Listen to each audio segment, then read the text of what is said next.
የጌታ ጸጋና ሰላም ይብዛላችሁ። እግዚአብሔር መልካም ነው በሉ። መቼ እስቲ እግዚአብሔር ሁል ጊዜ መልካም ነው በሉ። በዚህ ቀን ለምን እንደቆምኩ ባላቅም ያቆመኝ እግዚአብሔር ከኔ ጋር እንዳለ አምናለሁ። ሁለተኛ ነገሥት ምዕራፍ 4 ከቁጥር 8 ጀምሮ እንዲህ ያነባለሁ በጌታ በኢየሱስ ስም። አንድ ቀንም እንዲህ ሆነ፣ ኤልሳም ወደ ሱነም አለፈ። በዚያም ታላቅ ሴት ነበረች፣ እንጀራ ይበላ ዘንድ የግድ አለችው። በዚያም ባለፈ ቁጥር እንጀራ ሊበላ ወደዚያ ይገባ ነበር። ለባሏም ይህ በእኛ ዘንድ ሁል ጊዜ የሚያልፈው ቅዱስ የእግዚአብሔር ሰው እንደሆነ አውቃለሁ።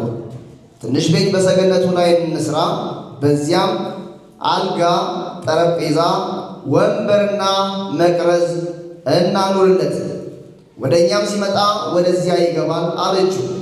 አንድ ቀንም ወደዚያ በመጣ ጊዜ ወደ ቤቱ ገብቶ በዚያ አረፈ። ሎሌውንም ግያዝን ይህችን ሱናማዊት ጥራ አለው። በጠራትም ጊዜ በፊቱ ቆመች። እርሱም እነሆ ይህን ሁሉ ሐሳብ አሰብሽልኝ፣ አሁንስ ምን ላደርግልሽ? ለንጉሡ ወይስ ለሰራዊት አለቃ ልንገርልሽን በላት አለው። እርሷም በወገኔ መካከል ተቀምጫለሁ ብላ መለሰች። እርሱም እንግዲህ ምን እናደርግላት አለ። ግያዝም ልጅ የላትም ባሏም ሸምግሏል ብሎ መለሰ። እርሱም ጥራት አለ። በጠራትም ጊዜ በደጃፉ ቆመች። እርሱም በሚመጣው ዓመት በዚህ ወራት ወንድ ልጅ ትታቀፊያለሽ አላት። እርሷም አይደለም ጌታዬ እግዚአብሔር ሰው ሆይ ባሪያን እንዳትዋሻት እለምንሃለሁ አለች። ሴቲቱም ጸነሰች። በዚያም ወራት አዲሱ ዓመት ኤልሳ እንዳላት ወንድ ልጅ ወለደች። የሰራዊት ጌታ ቅዱስ እግዚአብሔር ሆይ በልጅ በክርስቶስ ኢየሱስ ስም ስለዚህ ስለተወደደ ማለዳ እጅግ አድርገን እናመሰግናለን።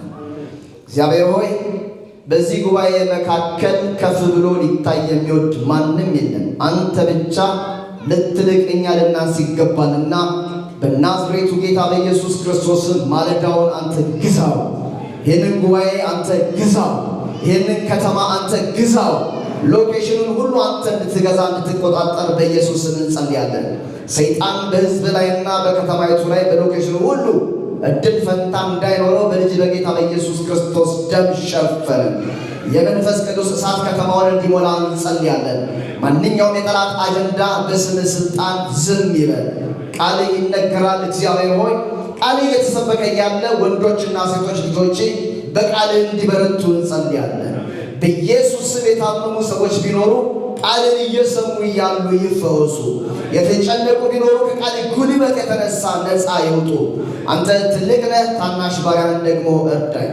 ሁሉ ለስምህ ክብር ይሁን በምትወደው ልጅ በጌታ በኢየሱስ ስም አሜን። የዛሬውን ርዕስ ዋናው መጥቷል በሚል ርዕስ ነው ማካፈላችሁ። ጌታ የተባረከ ይሁን። እቺን ሴት ሁላችንም እንደምናውቃት ተስፋ አደርጋለሁ። ለሱነም የምትኖር ሴት ናት እና መጽሐፍ ቅዱስ ስናነብ በጥናት በስብከት እንዲሁም ደግሞ በራሳችን የማንበብ ጊዜ ስናነብ እቺን ሴት እንደርሳታለን ብዬ አስባለሁ። በጣም የታወቀ የመጽሐፍ ቅዱስ ክፍል ነው። ሴትዮዋም ደግሞ በጣም ታላቅ ሴት ናት። ትኩረት አድርጎ የሚያወራው እሷ በእግዚአብሔር ላይ ያላት መታመን እና የእግዚአብሔርን ሰው የእግዚአብሔርን ነገር እንዴት እንደምትወድ የሚያሳይ መጽሐፍ ነው። እቺ ሴት በሱነም በምትኖር ጊዜ ቤቷ አይ ቲንክ መንገድ ዳር ይመስለኛል። መንገድ ዳር ነው የሚመስለው። ምክንያቱም ሰዎች በዛ ሲያልፉ ሲያገድሙ ሲወጡ ሲወርዱ ትመለከታለች። በዚያ አይነት ሁኔታ ላይ የተመሰረተ ቤት ያላት ሴት ናት። በጣም የምትገርም ሴት ናት። ስለ ሴትዮዋ ሲናገር ሴትዮዋ ታላቅ ናት ይላታል።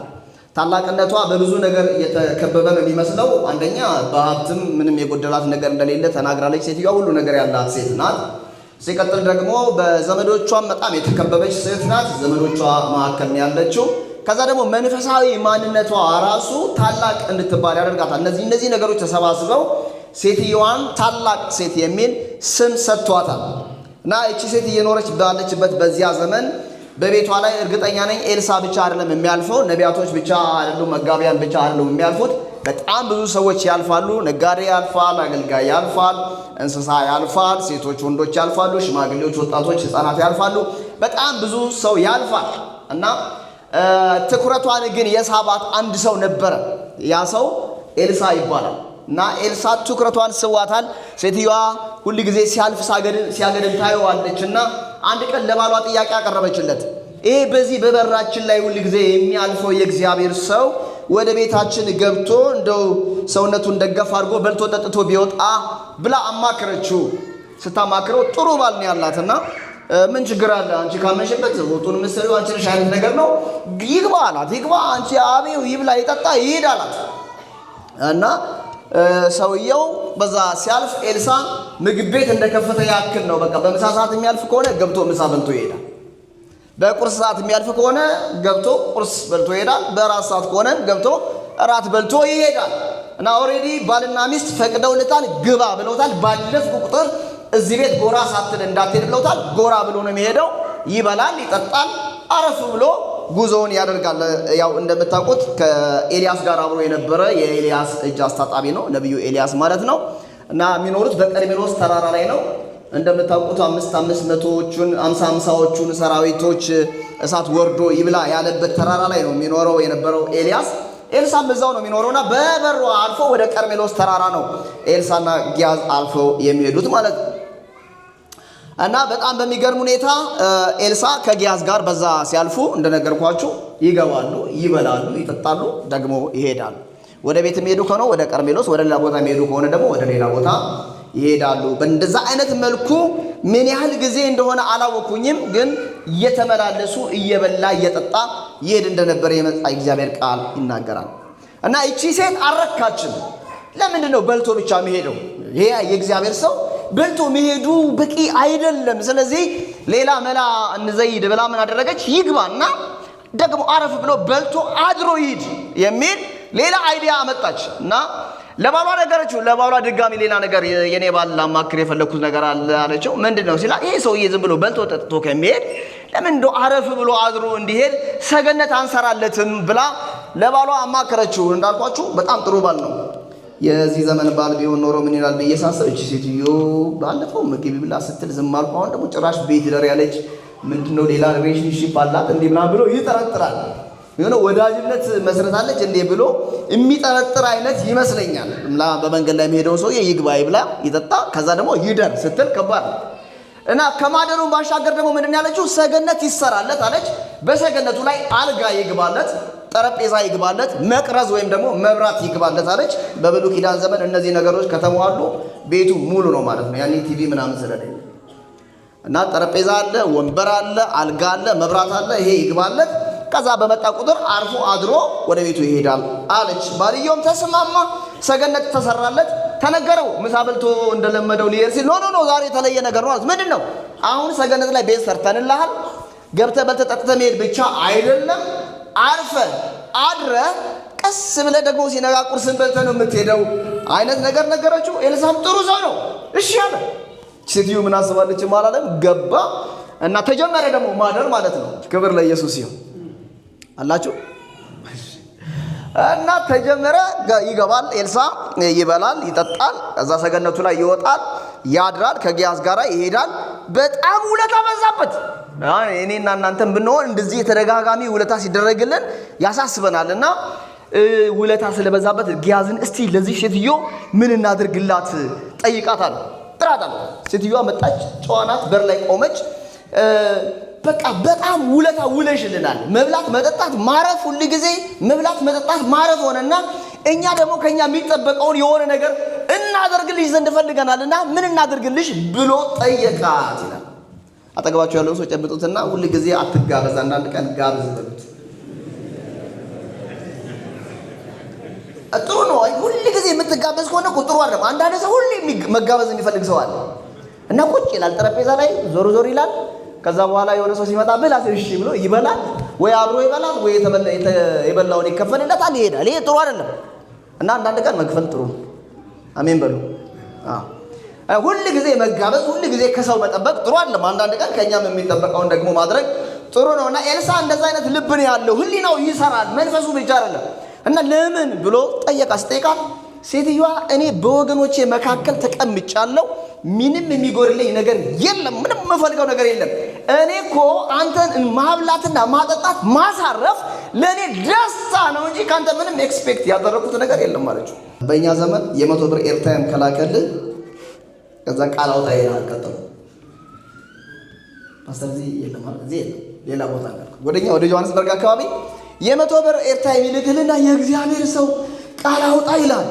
ከዛ አንዳንድ ደጋግ ነቢያቶች ደግሞ እንደው ልባቸው በቃል ካልሞላ ራሱ ከኪሳቸውን ቢሆን አውጥተው ይልሃል ይላሉ። ለምን? ውለታ ነው። ውለታ በፌክ ይከፈላል? አጠገባቸው ያለው ውለታ በፌክ አይከፈልም በል። ከዛ ትንቢቱ አፈጻጸም ላይ ሲደርስ የታለ የተፈጸመው ደግሞ ተብሎ ይባላል። እና እኛም አናስጨንቀው ነብዩም ደግሞ ከኪሱ አውጥቶ ትንቢት አይተንብይብን ይላል ዝናቡ ማለት ነው ዛሬ። ጌታ ይባረክ። እና ይሄ ሰውዬ እሺ አሁን ለአለቆች ልንገርልሽ ወይስ ለነገስታት ልንገርልሽ? ምን ማለት መሰለህ? በሌላ አባባል ቤትሽና ሰፈርሽን በወታደር ማስጠበቅ እችላለሁ ማለት ነው። በወታደር ላስጠብቅልሽ፣ ነገስታት የሚፈልጉትን ነገር የምትፈልጊውን ነገር እንዲያደርጉልሽ ለነገስታት ልንገርልሽ አላት። ሴትዮዋ ኔቨር አለች። ዝም ብለህ በልተህ ጠጥተህ በሰላም ሄዳለች። በዚያም በብሉይ ኪዳን ዘመን ነቢያቶች ለሁሉም ቅርብ ናቸው።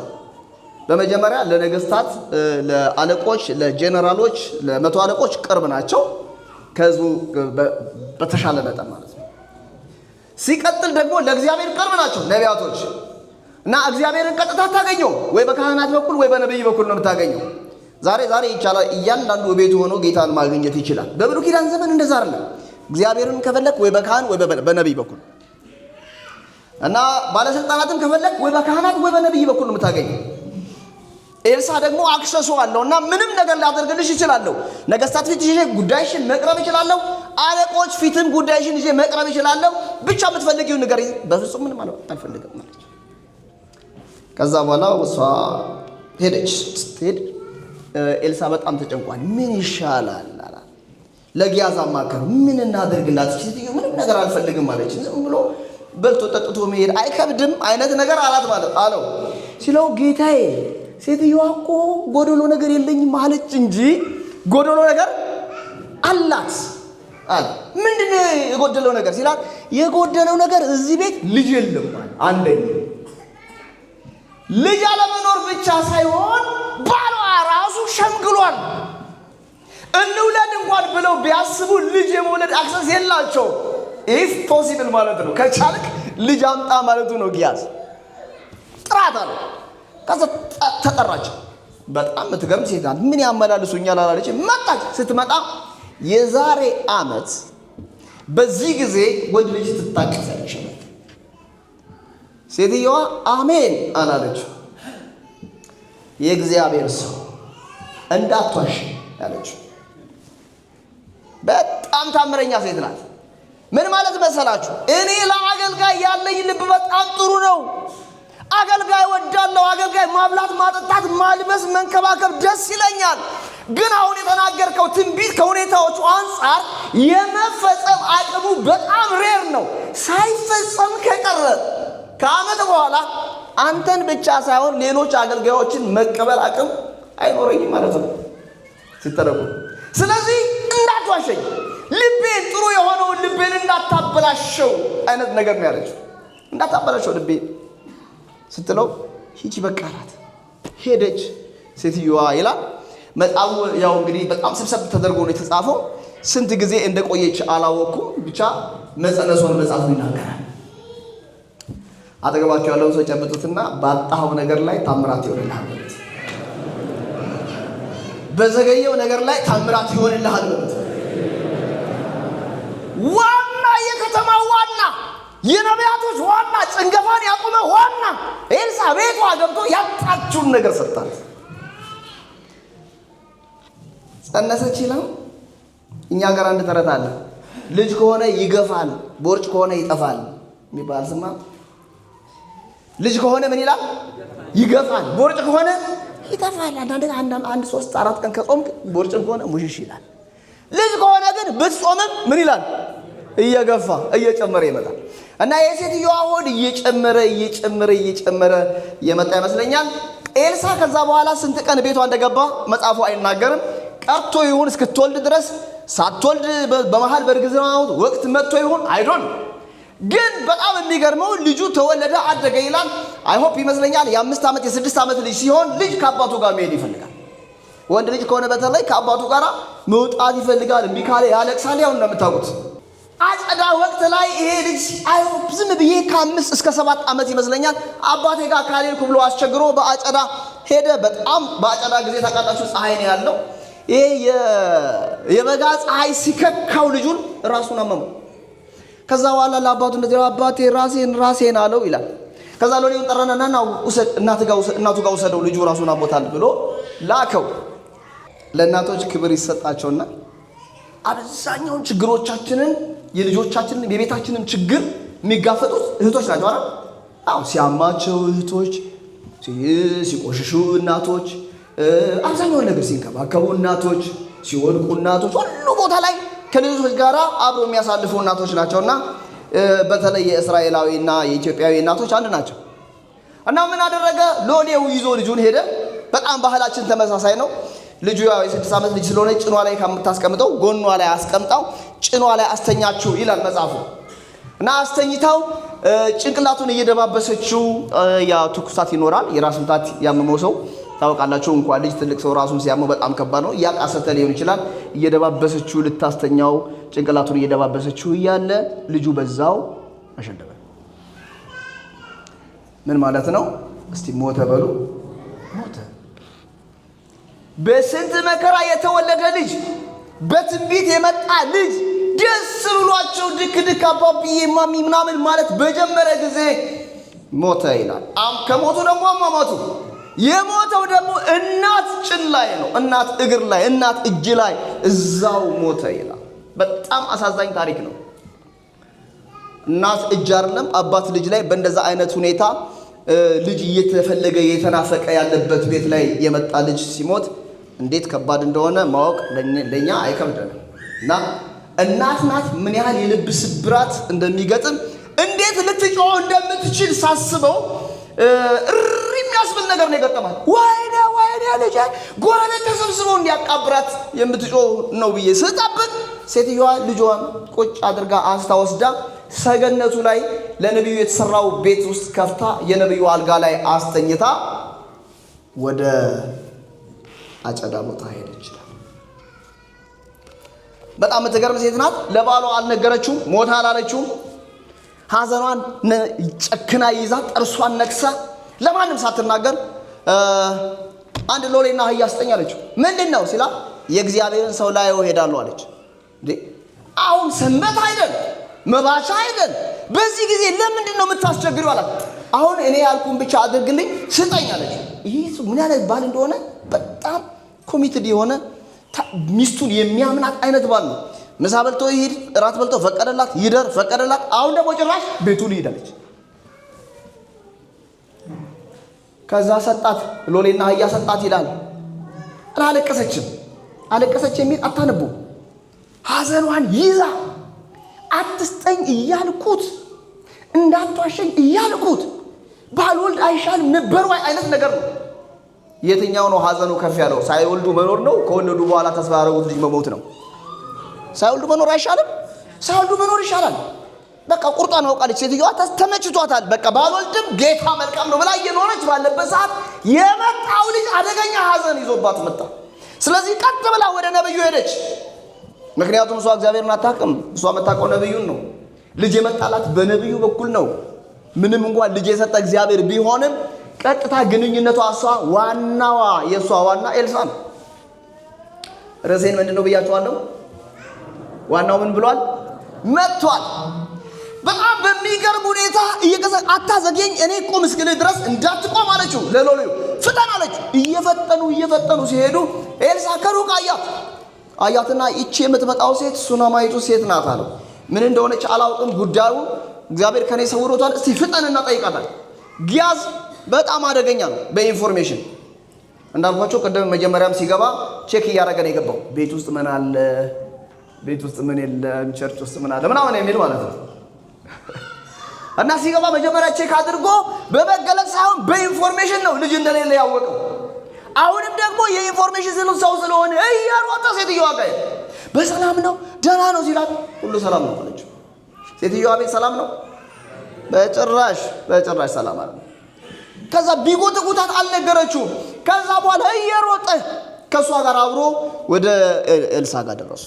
እሷ የፈለገችው ጊያዝን ሳይሆን ዋናውን ባለቤቱ ነው። እንድትስቅ ያደረጋት ኤልሳ ነው። ያስገባችው ኤልሳን ነው። እንዲገባ እንዲበላ እንዲጠጣ ያደረገችው ኤልሳን ነው። ግንኙነቷ ሁሉ ከኤልሳ ጋር ነው እንጂ ከጊያዝ ጋር አልነበረም። አንድ ከተማ ላይ እዚህ ሳውዝ አፍሪካ የሆነ ከተማ ላይ ከተማውን አልነግራችሁም እና አገልጋዩ ተጋበዘ ለአገልግሎት። የተጋበዘው ከአርብ ጀምሮ ነው እና አገልጋዩ ሮብ ገብቷል። ሮብ ገብቶ በራሱ አልጋ ይዞ እና እየሰለለ ነው። ከዛ ሐሙስ ዕለት ተገኘ። አንዱ መሪ እንዴ ገባ አለው። አይ ዝም ብዬ እኮ አረፍ ልበል ብዬ ነው።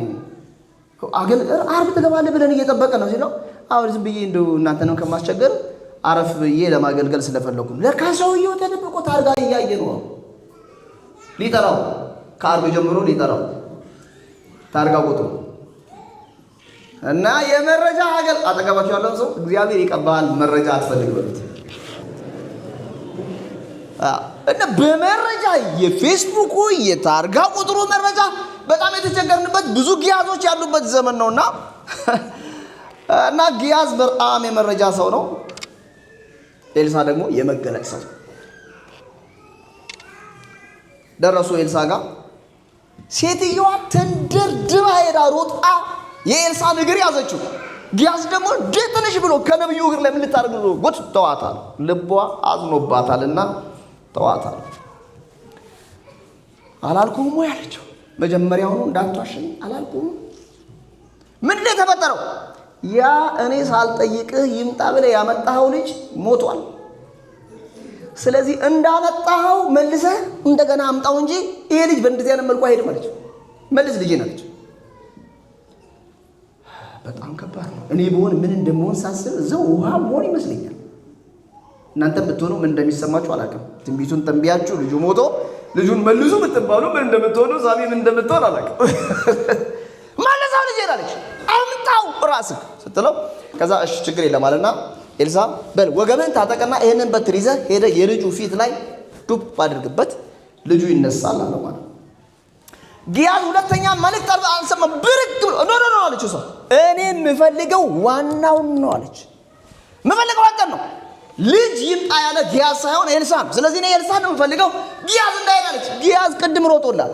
የመረጃ ሰው ነው።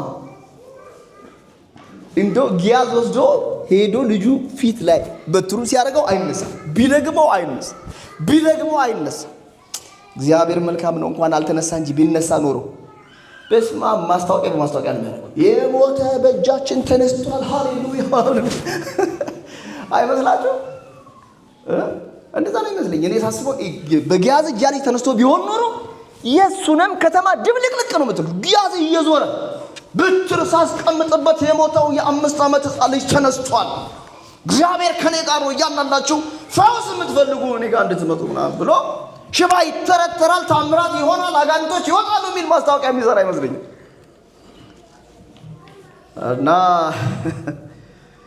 አልተሳካም። ቢያረገው ዱላውን ቢያረገው ምንም አልሰማ አለ። በቃ እያዘነ ተመለሰ። ሲመለስ ኤልሳ እየመጣ ነው መንገድ ላይ። እንዴት ነው ሲለው አትልፋ አለው። ያው እንዴ በጥሩ እናንተ እኮ ያው ናችሁ አይነት ነገር ነው። በጥሩን አረኩበት አልተነሳም። አንተም ብትሄድ ምንም ለውጥ አይመጣም። ልጁ የሚነሳ አይነት አይደለም፣ ሞቷል አለው። መላ ተከተለኝ ያለው ኤልሳ ይላል። ሄዱ፣ ደረሱ። ሲደርሱ በጣም የሚገርም ነገር ነው የሆነው። ጊያዝንም ደጅ አረገውና እናቱንም ደጅ አረጋትና ገብቶ በሩን ዘጋ ይላል። እኔ የሴትዮዋ ኳሊቲ ነው የሚገርመኝ።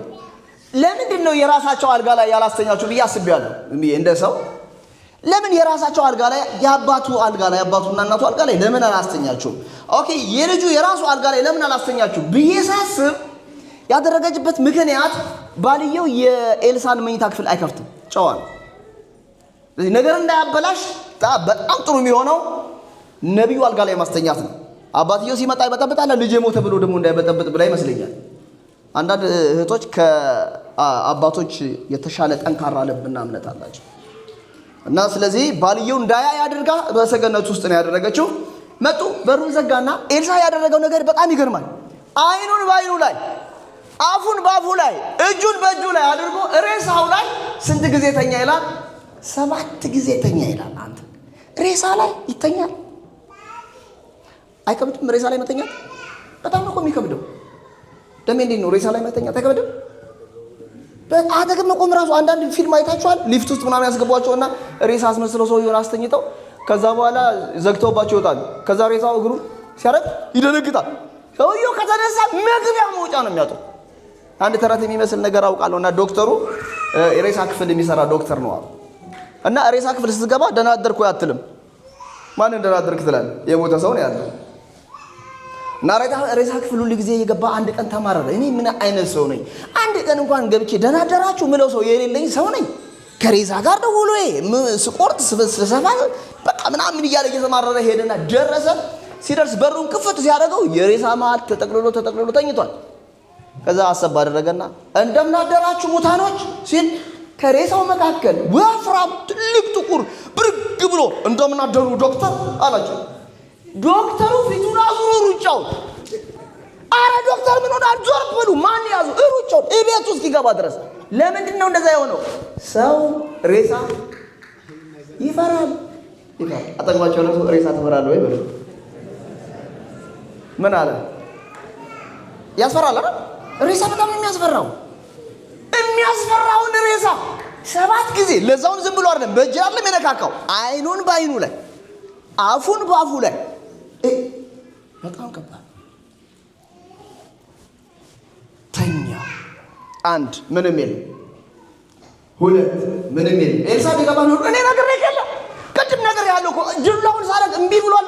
አትልፋ 4 አትልፋ ስል እያለ የኤልሳን እምነት ይሸረሸር ነበር። ደግነቱ በሩን ዘግቶበታል። ጊያዝ ደጅ ነው፣ ምን ይወጣል ብሎ እየጠበቀ ነው። ከዛ 7ኛ ላይ የልጁ ገላ ሞቀ ይላል። እስቲ አሜን በሉ። ምን አለ?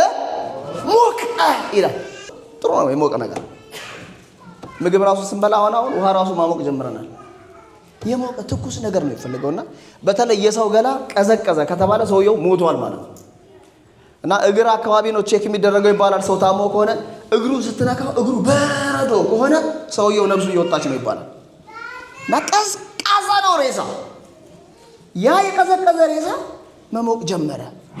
ከዛ በኋላ ልጁ ብድግ አለ። ክብር ለኢየሱስ ይሁን። ልባርካችሁ። የቀዘቀዘ ቢዝነሳችሁ በኢየሱስ ስም ይሞቅ። የቀዘቀዘ ትዳር ቢኖር ይሞቅ። የቀዘቀዘ ጓደኝነት ይሞቅ። የቀዘቀዘ መንፈሳዊ ማንነት በዚህ ማለዳ የሞቀ ይሁን። ቅዝቅዝ ያለው ሞቀ ይላል። ተስፋ ማለት ነው። ከዛ ከሞቀ በኋላ ልጁ ብድግ አለ። ሲነሳ እቅፍ አደረገና ልጁን ወስዶ ለእናትየው ሰጣት ይላል። ምንም ግርግር አልፈጠረም። በቃ በሩን ከፍቶ ተነስቷል ምናምን አላይልም። በቃ ሰጣትና በሰላም ሄደ። ሴትዮዋ ምንም አማራጭ አልነበራትም። ያለው አማራጭ አንድ ነው። የእሷ ዋና ኤልሳ ነው። ኤልሳ ጋር ሄደች። የኔና የእናንተ ዋናስ ምንድን ነው? ማን ነው ዋናችን? አጠገባችሁ ያለውን ሰው ያንተ ዋና ምንድን ነው በሉት። ብዙ ሰው የሆነ የራሱ ዋና ያደረገው ነገር አለ። በብዙ ዋና ነገሮች ተከበናል። ለአንዳንዱ ሰው ቢዝነሱ ዋና ነው። ለአንዳንዱ ሰው ሚስቱ ዋና ናት። ባል ዋና የሆነበት፣ ዘመድ ዋና የሆነበት የሆነ ዋና ነገር አስቀምጠናል። ዛሬ ግን ያንን ሁሉ ዋና ነገር እንቀይርና ዋናችንን ኢየሱስ እናደርጋለን። የኛ ዋና መሆን ያለበት ማን ነው? ኢየሱስ ነው። አሁን በከተማችን ላይ ላለው ችግር ዋና መፍትሄ መሆን ያለበት ማን ነው? ኢየሱስ ነው። ጌታ ይባረክ። ስለዚህ ነው በጣም የሚገርመው በብሉይ ኪዳን ዘመን እንደምታውቁት እነዚህ ነቢያቶች የምንላቸው ካህናት የምንላቸው ሪፕሬዘንት የሚያደርጉት ኢየሱስን ነው።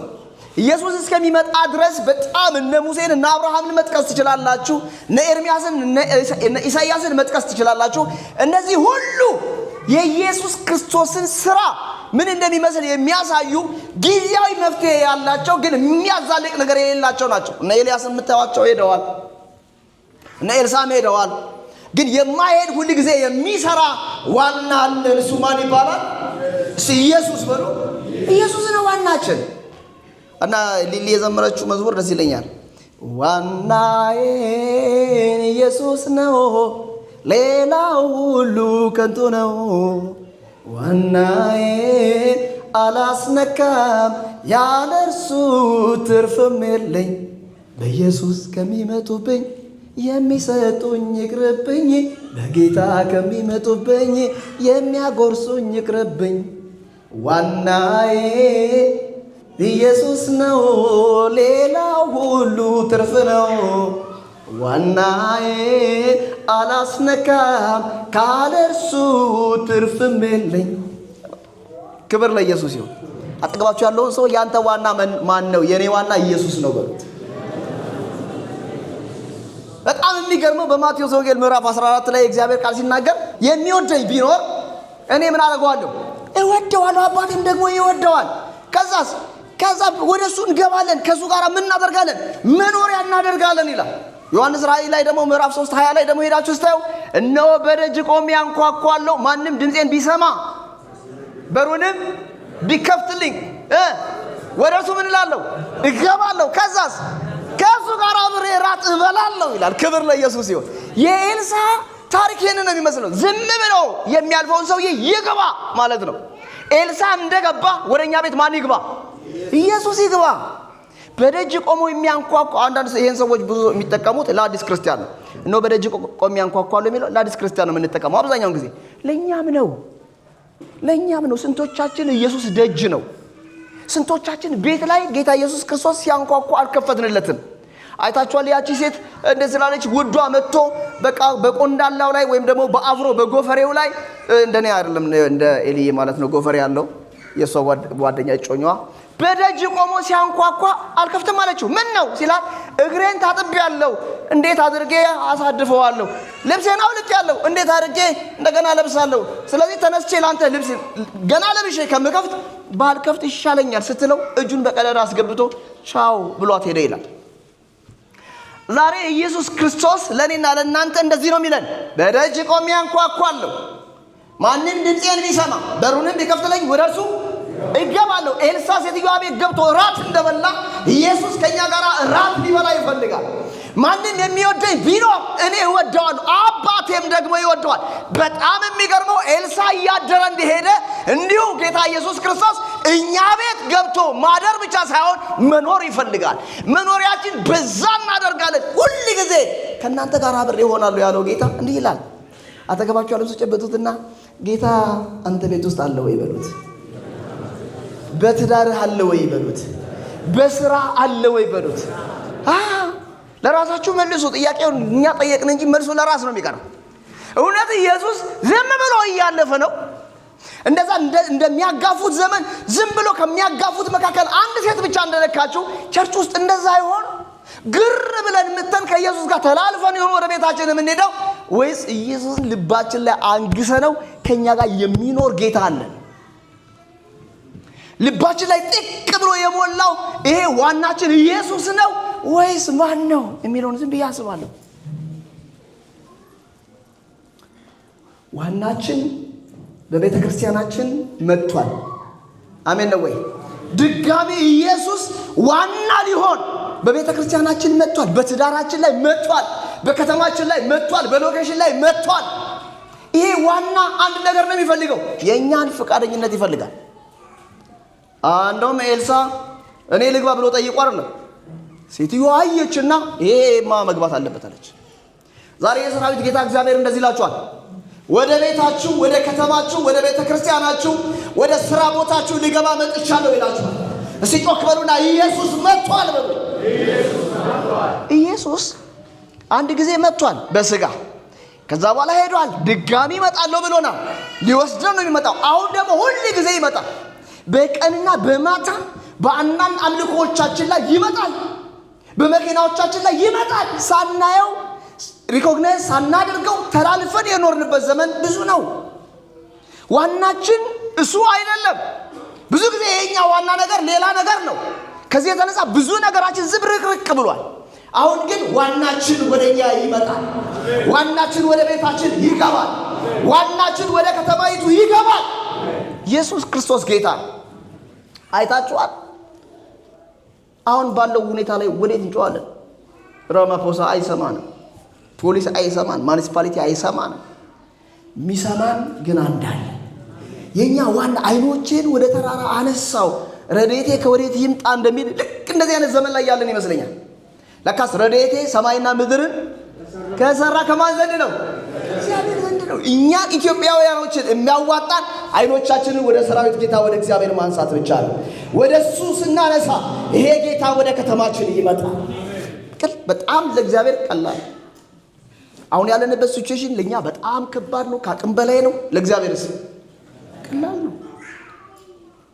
አሁን የእግዚአብሔር መላእክቶችን አንድ ጊዜ ቢልካቸው በከተማውና በሎኬሽን ላይ ጠብ ብለው እልፍ አላፍ መላእክቶች በየሱቆቻችን በየመኖሪያ ደጃችን ላይ አንዳንድ መልአክ ቢቆም ይችላል አይችልም?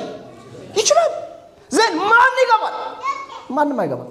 ፍርሃት በጠላቶቻችን መንደር ላይ ይወድቃል።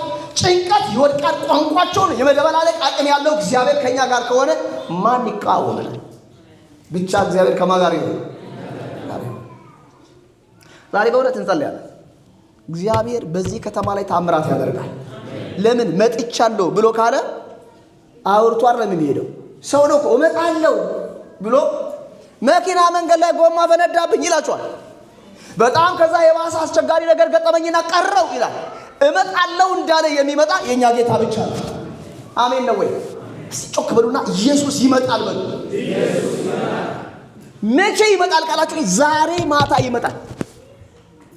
ሊወስደን አይደለም ያልኳችሁ፣ ሊታደገን ሊወስደን ይመጣል። እሱ አይታወቅም ቀኑ። ግን አሁን በር ይከፈትልኝ እገባለሁ ያለ ጌታ ወደ ቤታችን ይገባል፣ ወደ ስራ ቦታችን ይገባል፣ ወደ ሎኬሽናችን ወደ ከተማችን ይገባል። እሱ ሲገባ ነገር ሁሉ ሰላም ይሆናል። ክብር ለኢየሱስ ይሁን። ስለዚህ የኛ ዋና ማን ነው?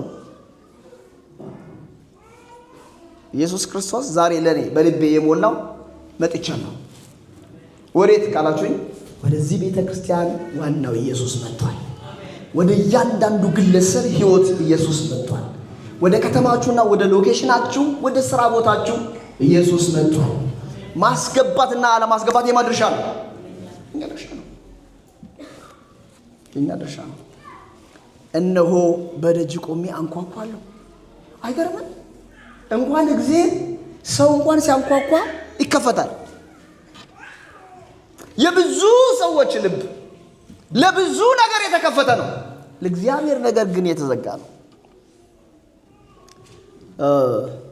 አንድ ጊዜ ሰምቻለሁ። ነቢይት ሩት ናት እያገለገለች። ያው እንደምታውቁት ሰው እንደዚህ ውስጥ እየገባች ነው የምታገለግለው። እንደዚህ ቆማ እንደኛ ታገለግለ ውስጥ ለውስጥ እያገለገለች አንዱን ሰውዬ ደርሳ አጠገቡ ላይ ተከሻውን ቷ አርጋ አሜን በል አለችው። ሃው ማች አላት። አልሰማችሁ? ምን ነበር መባል ያለበት? ኤሊዬ አሜን ነበር አይደል? አሜን በል ስትለው ሃው ማች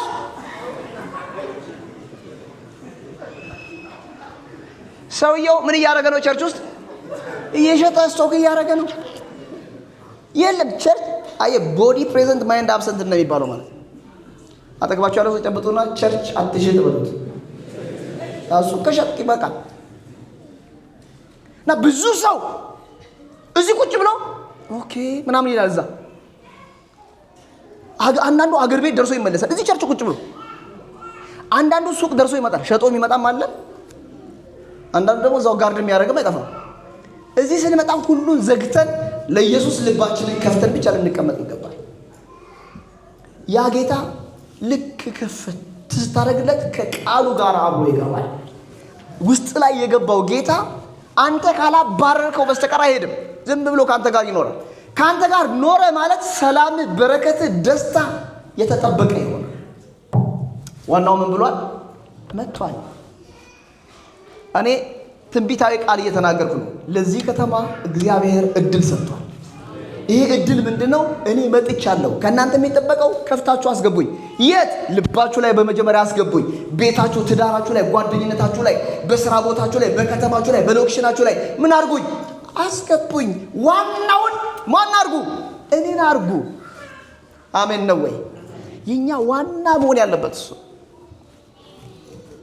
የኛ አንደኛ መሆን ያለበት ፕራዮሪቲያችን ኢየሱስ መሆን አለበት።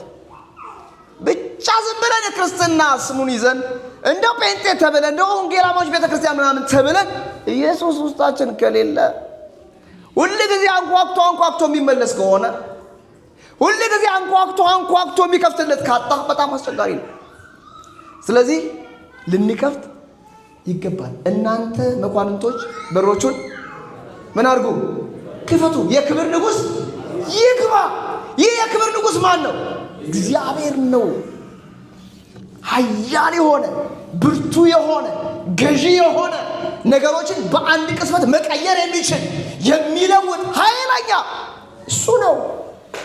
እናንተ መኳንንቶች አቅም አለን ጉልበት አለን የምትሉ ማለት ነው፣ ስልጣን አለን የምትሉ ስልጣናችሁ አያዋጣችሁም። የሚያዋጣ አንድ አለ። ክፈቱ። ምኑን? በሮቻችሁን ክፈቱ። ይሄ የክብር ንጉሥ ይግባ። ይሄ የክብር ንጉሥ ማን ነው? እግዚአብሔር ነው። በሰልፍ ኃያል የሆነው ክብር ለትልቁ ጌታ ይሁን። አጠገባቸው ያለው ሰው ይሄንን የክብር ንጉሥ አስገባ በሉት። ይሄ የክብር ንጉሥ ኢየሱስ ነው በሉት። ሃሌሉያ። ይሄ የክብር ንጉሥ ሲገባ ከራሳችን ሰላም ይጀምራል። ከዛ ቤታችን ጎረቤት ሳይቀር የጨበጥናቸው ሰዎች ያናገርናቸው ሰዎች ሳይቀሩ እኛ ላይ ያለ ሰላም ይጋባባቸዋል። ኢየሱስ ጌታ ነው። ለሌላ የምንተርፍ የምንሆነው ዋናውን ስንይዝ ነው። ዋናውን ካልያዝ ሁሉን ብትሰበስብ ሰው ዓለሙን ሁሉ ቢያተርፍ ነፍሱን ግን ቢያጎድል ማለት ምን ማለት መሰለህ? ነፍስ የምትጎድለው ዋና የሆነውን ኢየሱስን ስትተው ነው፣ ችላ ስትለው ነው። ልብ በታየሙን የወይን ጠጅ እንደተሞላ አቁማዳ በቃሉና በመንፈሱ በእግዚአብሔር ልጅ በኢየሱስ ክርስቶስ ፕሬዘንስ ካልተሞላ በስተቀር ሌላ ነገር ነው የሚገባበት። ሌላ ነገር ገባበት ማለት የመጣ ሁሉ ያገኛል። የሜዳ አህያ ይላል መጽሐፍ ቅዱስ ሲናገር ንፋስን እያሸተተች ነው የምትሄደው ይላል። የሜዳ አህያ ንፋስን እያሸተተች የምትሄድ ከሆነ ንፋስ አየር ላይ ስለሆነ እንደዚህ ብላ ነው እያሸተተች የምትሄደው እያለች ከዛ የሚፈልጋት ሁሉ በከንቱ ያገኛታል ይላል። ስለዚህ እንደ ሜዳ አህያ የሚፈልገን ሁሉ በከንቱ እንዲያገኘን እንደው ዝም ብለን በከንቱ እንደዚህ እያልን መሄድ የለብንም። በእውነት እግዚአብሔርን ፈልጎ ማጣት ይቻላል? እግዚአብሔርን በእውነትና በመንፈስ ከፈለግነው በራችን ከፍተን ልናስገባው ፈቃደኛ ከሆነን ይሄ ጌታ ሊባርከን እኛ ውስጥ ሊኖር ከኛ ጋር ራት ሊበላ በጣም ፈቃደኛ ነው። ወደ ምድር የመጣው ለምንም ብሎ አይደለም፣ ለሰው ልጅ ብቻ ሲል ነው የመጣው። ጌታ ኢየሱስ ክርስቶስን ወደ ምድር ያመጣው አምላክ መባልን መቀማት የሚመስል ነገርን ወርዶ የሰው ልጅ ደካማ ስጋ ለብሶ በምድር ላይ የተመላለሰ ለማንም አይደለም። ለማን ነው? እስቲ ለኔ ነው በሉ። ለኔና ለናንተ ነው። ለኛ ሲል የመጣ ጌታ ምንም ነገር ብላችሁ ብትጮው ይሰማችኋል። ለዚህ ነው እግዚአብሔር ራሱ በክርስቶስ በኩል ካልሆነ አይሰማንም። መግባትም መስማትም በማን በኩል ነው? በኢየሱስ ክርስቶስ በኩል ነው። ዋናችን ኢየሱስ ነው። የኛ ዋና ገብርኤል አይደለም። የኛ ዋና ሚካኤል አይደለም። የኛ ዋና መጋቢዎቻችን ነቢያቶቻችን አይደሉም። የኛ ዋና ቢሾፖቻችን አይደሉም። የኛ ዋና ማን ነው? ኢየሱስ ነው። እንዴት ዋና አይደለም ብሎ የሚጣላ ካለ ከኛ ጋር አይደለም የሚጣላው፣ የሚጣላው ከዋናው ጋር ነው። ስለዚህ ቅድሚያ ለማን እንስጥ? ለዋናችን ኢየሱስ ክርስቶስ። አጠገባችሁ ያለው ሰው ጨብጦና ከዛሬ ጀምሮ ዋና ስፍራውን ያስሉት። ለዋና ቤትህን ፍቀድ በሉት። ለዋና ቢዝነስህን ፍቀድ በሉት። ለዋናው ራስህን ፍቀድ በሉት። እሱ ነው የሚያስፈልገው። ጌታ የተባረከ ይሁን። ዋናው መጥቶ የተከፈተ በር ካላገኘ ምንም ትርጉም የለውም። ዋናው መጥቶ ግባ ካልተባለ ምንም ትርጉም የለውም። ዋናው መጥቷል። ማስገባት የማ ድርሻ ነው? የኛ ድርሻ ነው። መፍቀድ የኛ ድርሻ ነው። ጌታዊ ቤቴ ግባ ማለት የኛ ድርሻ። በትዳሬ መካከል፣ በስራዬ ላይ፣ በህይወቴ ላይ፣ በቤተ ክርስቲያን፣ በከተማ፣ በሎኬሽን ማለት የኛ ድርሻ ነው። ስለዚህ እኔ አንድ የምስራች አለኝ። ዋናው መጥቷል። በሮች የዘላለም አምላክ ቅዱስ እግዚአብሔር ሆይ በጌታ በኢየሱስ ክርስቶስ ስም አንተ ዋናችንን ትተን ብዙ ዋና ያደረግናቸው ነገሮች ተቆጣጥረውናልና እግዚአብሔር አንተ ችላ ያልንበትን ያንን ድካማችንን ይቅር እንድትል በኢየሱስ ስም እንለምናለን። ሰራዊት ጌታ ቅዱስ እግዚአብሔር ሆይ የደከምነው አንተ ችላ ብለን የደከምነው ብዙ ዋና የሆኑ ነገሮችን ይዘን ነው።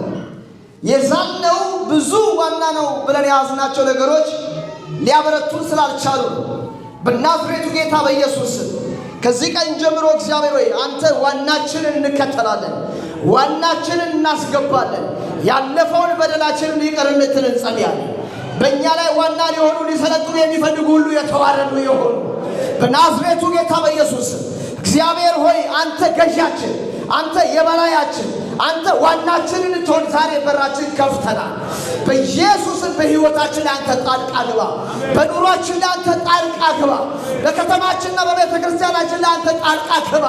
በቢዝነሳችን በሴቶችና በወንዶች ላይ አንተ ጣልቃ ግባ። ዋናውን ስፍራ ለአንተ ሰጥተናል።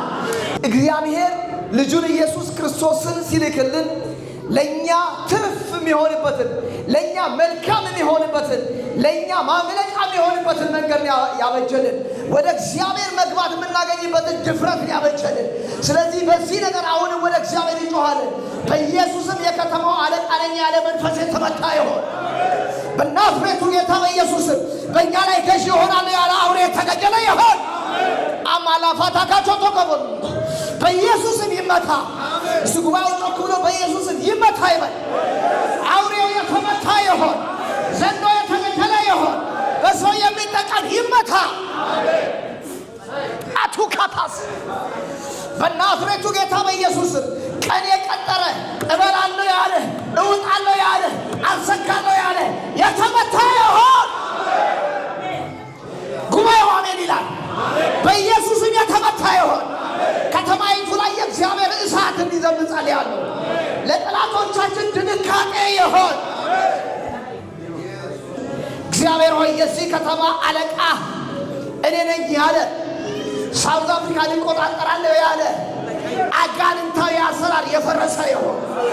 ሟርት ይፍረስ፣ ጥንቆላ ይፍረስ፣ አድማ ይፍረስ፣ በኢየሱስም ይፍረስ።